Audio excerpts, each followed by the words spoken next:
Primetime Deion Sanders sounded off on several topics when it comes to NIL in the college football world as the Colorado Buffaloes head coach spoke at Big 12 Media Days on Wednesday. We're going to react to it, give my take, my spin here on Verts. My name is Harrison Graham. Appreciate everybody for tuning in. And listen, we've been NFL heavy this offseason, but did an Arch Manning episode last week, talking a little Deion college football today. And just want to gauge the audience. Which sport do you like more? NFL, college football? Let me know in the comments. So got to have a feel for what type of fans we have here on this channel. Okay, Deion sounds off. And the first thing I want to hit on here is his desire for college football to go to a salary cap model, just like the NFL, other sports, etc. Here's what Deion had to say about that. He said, I wish there was a cap. Like the top of the line player makes this, and if you're not that type of guy, you know you're not going to make that. That's what the NFL does. And I am in full agreement with this. I think it's gotten to a point, and we'll kind of further outline this with just the amount of money being thrown around and, you know, these teams and agents sneaking into players' DMs saying, if you come here, we'll double your salary, and you just don't know what the hell is going on. I am in favor of a salary cap. I am in favor of these contracts being public knowledge. Listen, you're an adult. If you're being paid millions of dollars, hundreds of thousands of dollars, I don't think that it's too much to ask for clarity in the public eye. I really do think that that's where this needs to go. And, you know, if people want to push back, Harrison, they're just kids. Like, well, they're adults and they're making a lot of money now. Like, I don't really feel bad if some of this stuff becomes public and more transparent because that's how you have a more balanced sport. What is that number? I don't really know. Is it 30 million? Is it 50? I don't think – I think you got to find a number that is reasonable for the top 30 to 50 schools to be able to be in that ballpark. And I also think, too, and we'll get to this later on when I kind of get to my overall plan of what I would do, is you should have a salary cap, but I think there's got to be a floor, too. Like if the cap is $30 million, you got to be at least delving out $20 million, right? I don't think you should just get lumped into this probably new era of college football because you're, you know, Rutgers and you're lucky to be in the Big Ten Conference, but you're only shelving out $5 million per year. Like if you can't pay, then I think you're out. Like I think that's how it's going to have to go. Okay, number two, and, you know, I think there's been some truth to this, but I think as time has gone on, I think this is actually the case. I don't think NIL has actually improved parity. Because, first of all, NIL, what does NIL stand for? Name, image, and likeness.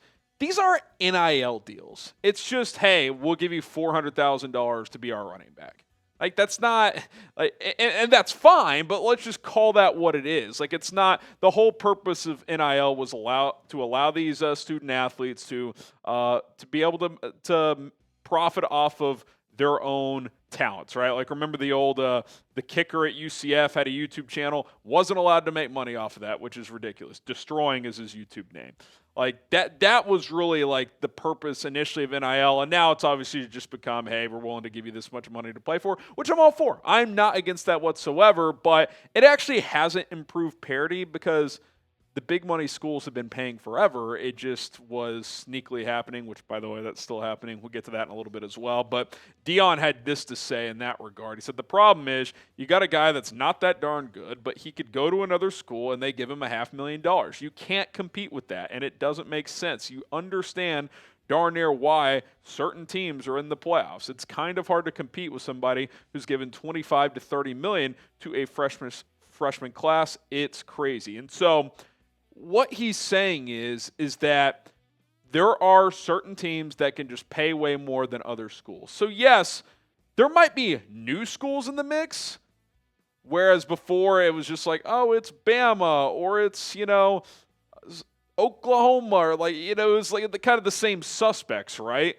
for like 20 years. And maybe some of those schools have changed, but you haven't actually gone from 5 teams every year have a chance to 25. You've gone from like 5 teams have a chance to 7 teams have a chance, and maybe some of the schools have changed, but it's really just who can pay the most? Texas, Oregon, Ohio State, Michigan, a couple of the other SEC schools. And yeah, there might be outliers, like Notre Dame's not paying as much. And if the stars align, you have a bunch of good seniors, like, okay, you can make a run. That TCU team a couple of years ago that won a bunch of close games and got to the national title, like, okay, like those are outliers. The same suspects are getting in. So you haven't actually increased parity just because there's slightly more public NIL spending because not every school can pay what the top schools can, which again brings you back to the salary cap purpose of if you know what the number you can't pass is and there's none of this under the table bargaining,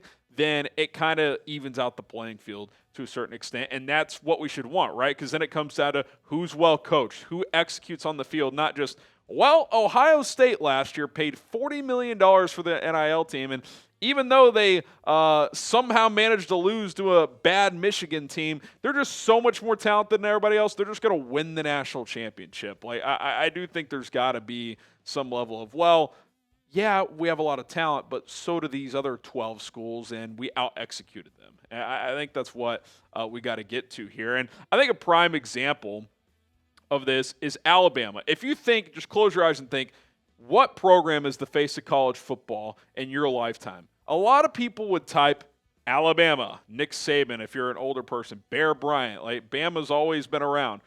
When the Alabama AD has to take to Twitter last fall and basically beg for NIL donations, we've lost the plot a little bit, right? Because they can't compete at the highest levels anymore. It's why I've kind of been on this take for a few years. I think it's why Nick Saban walked away and I don't feel bad for Bama, by the way. I mean, they were paying under the table. If you're a Bama fan, you've won several national championships. Like, I don't feel bad for that fan base, but it's just an example of, like, they simply cannot pay what some of the other top schools can. So what do? You set a salary cap and you even the playing field.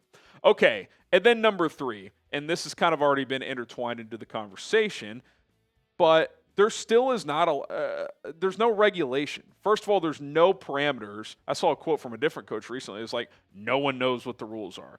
In other words, there really are no rules. Like, no one's regulating this. The NCAA, I think, has backed off it to an extent because they just don't want these teams and conferences to break off, so they're kind of just letting these people get away with more. It's still, even though some public knowledge is out there, like, Carson Beck got $3 million from Miami, there's still like extra under the table bargaining going on, which it's just not what we want. It's not good for any sport to not really know who's getting paid what, where's the money coming from, and all that stuff. Deion had this to say. He said, I wish it was truly equality. Now they go back to doing stuff under the table. They go back to agents. Now you've got parents trying to be agents. You got homeboys trying to be agents. You got friends trying to be agents. You got a lot of bull junk going on, and quite frankly, we're sick of it. I'll say it for everybody. We're sick of it. And I think it's exhausting. In some ways, NIL and the transfer portal has made recruiting easier, but in other ways, it's made it harder. Like, these schools all canceled their spring games. Why? Because every school has a person dedicated on their staff to basically just watch other programs and figure out who the good players are and offer them money if it's at a position of need. And so they don't want to have some guy pop off in the spring game like, oh, that left tackle looks pretty good. I wonder if we could double his salary. How did he look in the orange-white game? So it's just gotten out of control in terms of how you regulate all this stuff. What is a contract in college football? Because listen, if you want to make money, if these student athletes, and again, I think they are entitled to all of it. The fact that they were making no money, most of them forever, it's like, okay, a lot of how much money do you think Johnny Manziel brought in for Texas A&M? And I know he was getting some money under the table, but you probably couldn't measure it. So I am in favor of these people, these players, getting paid what they're worth. Here's the problem, though. There's no regulation whatsoever, and no one knows what's going on. So here is my plan to fix is the wrong word, but I think improve the current state of college football. Number 1, I don't know what amount of schools it is. 30 to 50 schools would be my guess. Most of the Big Ten and current SEC, and then certain ACC and Big 12 programs, maybe a couple of Group of 5 programs. And how do you determine which those schools are?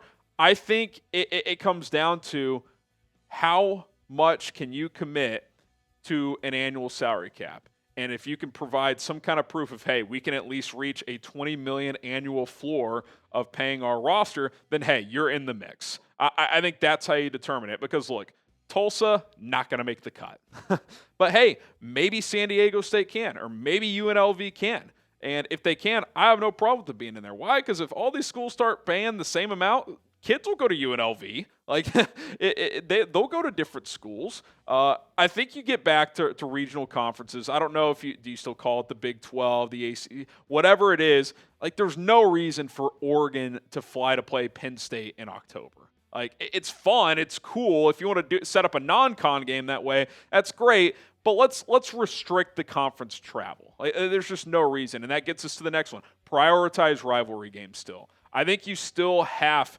to keep the tradition of college football as much as possible for this sport to continue to grow, which everyone who says it's dead, it's never been more popular. But I do think there are certain 100-year-long traditions that you need to try and keep intact. I think you need a commissioner as well. I don't know who that is. Is it Joel Klatt? Is it, is it some former player? I don't know, but I think you need to commit. Maybe it's just Greg Sankey, the SEC commissioner. I'm not sure. I think all player contracts need to be public and they need to be accurate. Texas Tech paid some dude $5.1 million the other day. Is that for his freshman year? Is that for the length of his college career? If he transfers, what happens? I think there have to, and I think it's got to be a year-by-year contract too. Like there's a window. Say you sign a 3-year contract. If after year 2 you want to transfer, well, whatever money, if it's been paid out in full, you got to give back, 1 year worth, or you don't get that 3rd year, obviously, if you're at a new school, whatever the case may be. Because I think these contracts get out of whack, and like, does the money end up getting paid? Does it get overpaid? Does it get underpaid? I think that's all over the map. I also think with the transfer thing, listen, these are 17, 18-year-olds making these decisions on where to go. I am cool with the one-time free transfer. But these guys that transfer 3-4 times, like if your coach leaves, cool. I think you can get another free transfer. But I think sometimes it's like, listen, man, you're making hundreds of thousands of dollars, millions of dollars in some case. The NFL, you sign a contract, sure, you can request a trade. They don't owe you shit, man. You're under contract. You're making a lot of money. So I think it's a one-time free transfer. And then I think, 12 to 16 team playoff. You're at 12 right now. It'll probably go up to 14 or 16 pretty soon. I think if you have, let's call it a 40 to 45 school league, football-only league. Third of the league, fourth of the league makes the playoff, NFL style, boom, go play. I think it's going to look something like this, and I just think you have to have regulation. It's got to be clear. We don't need oil donators meeting at gas stations to throw more money under the table. They can be involved in investing in the school and helping them reach their floor of the salary cap. That's fine, but no more dropping a brown bag at a 7-Eleven. It's 2025, man. Like, let's just get this under control, make it a little bit more corporate, and let's go play. Because I love college football. It's been my favorite sport my entire life.